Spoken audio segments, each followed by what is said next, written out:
Olá, familiares e catequizandos. Então, nós vamos agora para a nossa segunda parte do vídeo sobre o capítulo 18, que fala sobre o ano litúrgico. Agora nós vamos entrar mais detalhadamente no ano litúrgico. Como nós já vimos, Jesus é o centro de tudo, ele deve ser o centro de tudo. Portanto, a igreja, para nos ajudar a ter Jesus como centro da nossa vida, organizou o ano litúrgico.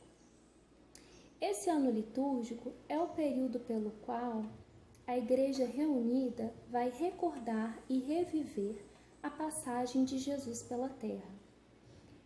E para que essa passagem de Jesus esteja presente em nossa vida e nos ajude a crescer na fé. Então, o ano litúrgico, ele vai... durante o ano litúrgico, nós vamos viver todos estes momentos de Jesus, desde o seu nascimento até a sua morte, ressurreição e ascensão. O ano litúrgico, ele se assemelha muito à nossa vida. Na nossa vida, nós temos datas importantes que nós comemoramos todos os anos, não é verdade? Se nós pegarmos, por exemplo, um calendário do ano tradicional, esse calendário de 2020, nós vamos ver aqui que existem datas importantes para nós todos os anos. Por exemplo, além dos aniversários, nós comemoramos os aniversários todos os anos, que são muito importantes para nós. Nós temos também Dia das Mães, nós comemoramos todos os anos. E assim por diante, não é assim que funciona. No ano litúrgico, nós também temos um calendário que nós comemoramos as datas importantes todos os anos. Então, vamos lá. O ano litúrgico, o início dele se dá no ciclo do Natal. Ele vai ser dividido em dois grandes momentos fortes. O primeiro, que é o ciclo do Natal, onde inicia o ano litúrgico, e o segundo, que é o ciclo pascal. Entre esses dois ciclos, o ciclo do Natal e o ciclo pascal, nós temos os ciclos comuns, que vão falar da trajetória de Jesus pela terra, dos seus ensinamentos. Então, nós vamos ver por partes. Vamos começar lá no ciclo do Natal. O ciclo do Natal, ele compreende o tempo do Advento e o tempo do Natal.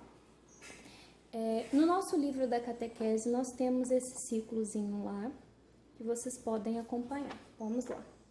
O ciclo do Natal, ele vai compreender o tempo do Advento, que vem aqui nos mostrar primeiro, segundo, terceiro e quarto domingo do Advento. Logo em seguida, nós temos o Natal do Nosso Senhor, que é o próprio dia do nascimento de Jesus, o dia 25.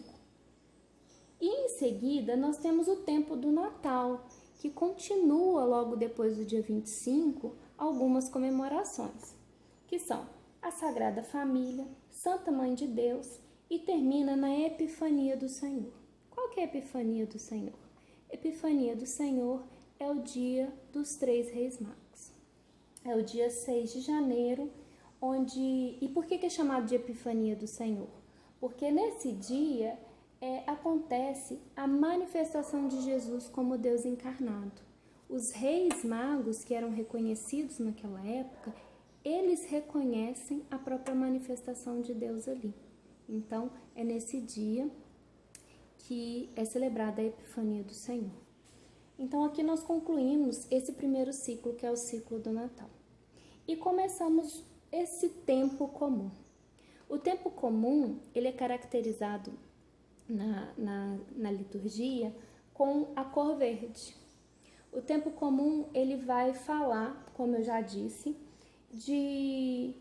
do início das pregações de Jesus, das passagens dele aqui na terra, essas primeiras pregações, né? Tudo que ele ensinou, o caminho que ele percorreu aqui na terra.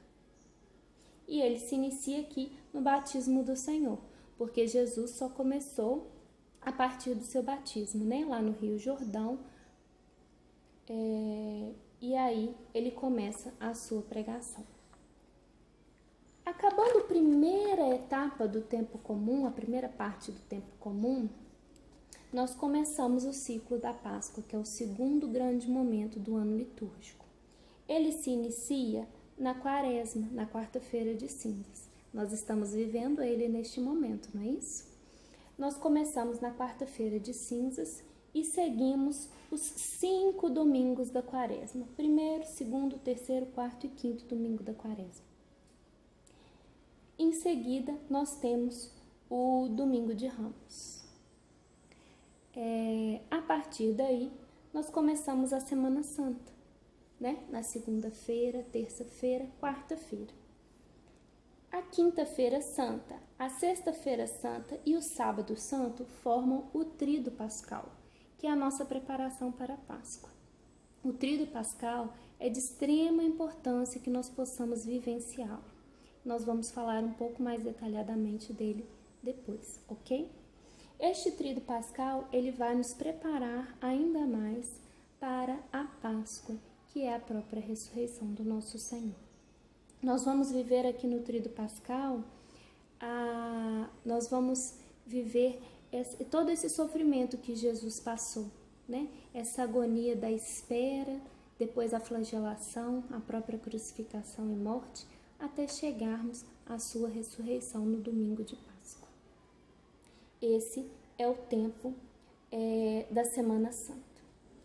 Temos logo em seguida o domingo de Páscoa e em seguida nós temos o tempo pascal, que são os domingos que seguem a Páscoa, em seguida da Páscoa.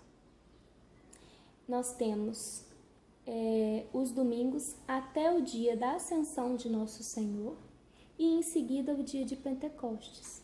Aqui se seguem 50 dias, né? Pentecostes, ele se dá 50 dias após. Então, vamos lá.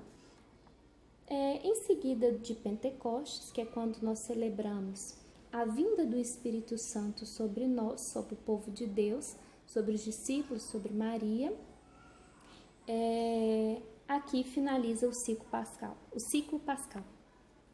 E nós entramos na segunda etapa do tempo comum.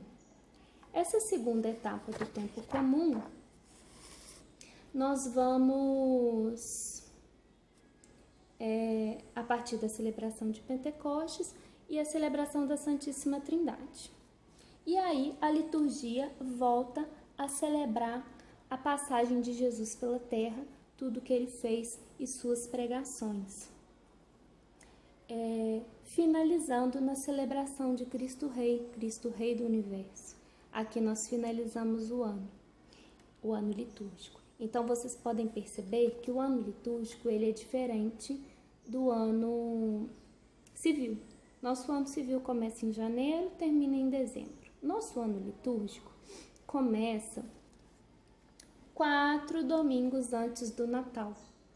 Então, ele vai começar aí meados de novembro, né? Meados de novembro.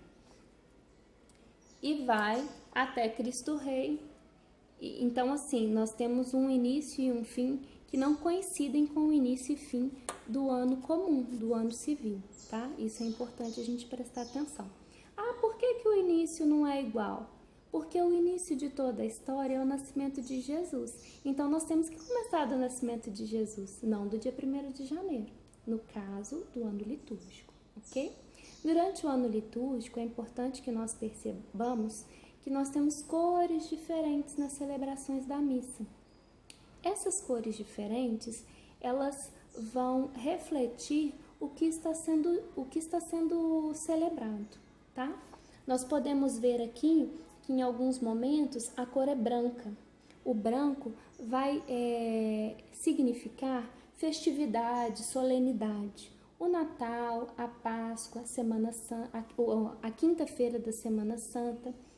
A Quinta-feira da Semana Santa é uma solenidade porque nela a gente celebra a instituição da Santa Eucaristia, né? Foi a última ceia do nosso Senhor junto com seus discípulos. O verde, ele está no tempo comum porque ele fala de esperança, né? As pregações de Jesus, a passagem de Jesus no meio de nós, vem nos falar de esperança. O roxo, que é visto na Quaresma, e no tempo do advento, ele vem falar tanto de penitência quanto de espera, né?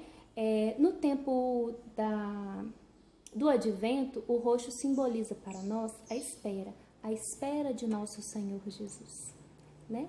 E no tempo da quaresma, ele vem falar de penitência, né? Da penitência, remetendo aos 40 dias de Jesus no deserto, aos 40 anos do povo de Deus rumo à terra prometida. O vermelho, ele vai aparecer nas celebrações onde nós celebramos os mártires, aqueles que morreram por Jesus, e em Pentecostes, né? Porque ele fala de fogo, ele fala de sangue, e o vermelho vai aparecer nessas celebrações. Pentecostes, Sexta-feira Santa. O rosa, ele aparece para nós no terceiro domingo do advento e no quarto domingo da quaresma, porque ele fala de expectativa. Terceiro domingo do advento, nós já estamos muito próximos ao nascimento de Jesus, essa expectativa, essa alegria da vinda de Jesus no meio de nós.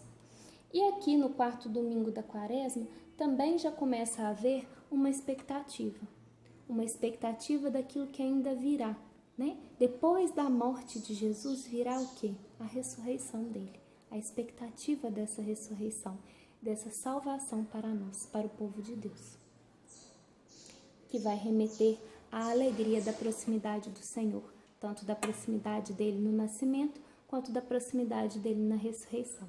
Essas cores do ano litúrgico vão simbolizar isso. Então, todas as vezes que nós estivermos assistindo à missa, podemos prestar atenção nas vestes do padre, na toalha do altar. Tudo vai estar paramentado segundo essas cores que nós vemos aqui. Outra coisa importante sobre o ano litúrgico é que, para que nós possamos ver toda a história de Jesus e entendê-la melhor, esse ano litúrgico, o percurso dessa vida de Jesus, ele foi dividido seguindo uma sequência de leituras específicas, que são dos 3 evangelistas, que se chamam evangelistas sinóticos. Por que eles são evangelistas sinóticos? Porque as histórias que eles contam são histórias em comum e têm uma mesma sequência. Então, eles foram escolhidos para essa celebração do ano litúrgico, para que exista uma harmonia. Porém, nós precisamos dividir essas leituras em 3 anos: ano A, ano B e ano C. Cada evangelista é lido em um ano. No ano A, nós lemos o evangelista Mateus. No ano B, nós lemos o evangelista Marcos.